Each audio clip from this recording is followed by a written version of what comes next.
Prince Philip's service showed he was a dynamo, as the memorial highlighted the hundreds of activities he pursued, patronages he championed and engagements he carried out, according to a royal commentator. The service of Thanksgiving held at Westminster Abbey today made up for the funeral service that had to be held in a scaled-back and socially distanced capacity last April due to the coronavirus restrictions in place at the time, according to royal commentator Richard Fitzwilliams.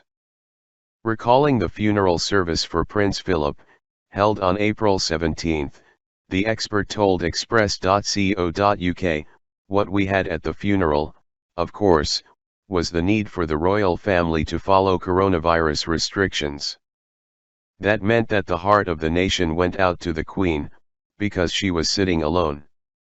And it was a deeply moving scene, but also deeply sad. The funeral was of course what the Duke would have liked, but they couldn't sing, you couldn't have the hymn sang by the attendees.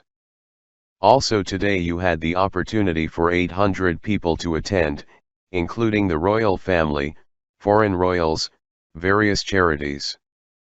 Moreover," he continued, "this service provided a clearer image to all watchers of the extraordinary scale of Prince Philip's work and interests throughout his life." He said, "This service showed the scale of Prince Philip's activities, it was quite extraordinary.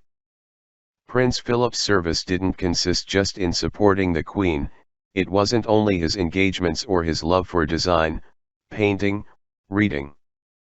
It was this extraordinary collection of charitable activities, his award scheme which has benefited millions. And obviously his environmental efforts, the military, and his love for sports, as a pilot, driver, polo player, and you could go on and on. He was a dynamo, the number of his activities, if you counted them, at home and abroad, was just superhuman." The Queen was in attendance at today's service. As the highest-ranking member of the firm, the monarch was the last person to enter the Abbey in central London. Given the 95-year-old is experiencing some mobility issues, special arrangements were in place to make her attendance easier.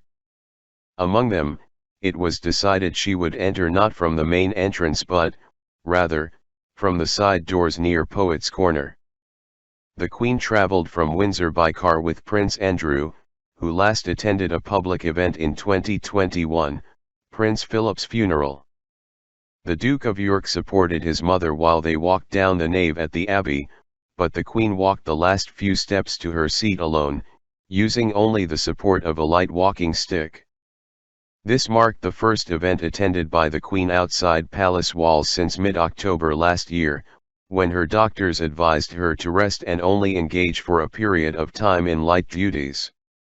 The Queen was joined by several other working and non-working members of the firm, including Zara and Mike Tyndall, Princess Anne, and the York sisters, Princess Eugenie and Princess Beatrice. The Duke and Duchess of Cambridge arrived with their eldest children, Prince George and Princess Charlotte, who charmed their way through the Abbey by smiling widely and shaking hands with the clergyman welcoming them at the church. Lady Louise Windsor and her brother James, Viscount Severn, also joined the congregation as the youngest grandchildren of the Queen and the Duke. Notably absent was Prince Harry, whose representative announced earlier this month the Duke would not travel across the pond on this occasion. However, they added, the Duke was hoping to be able to soon meet the Queen in person.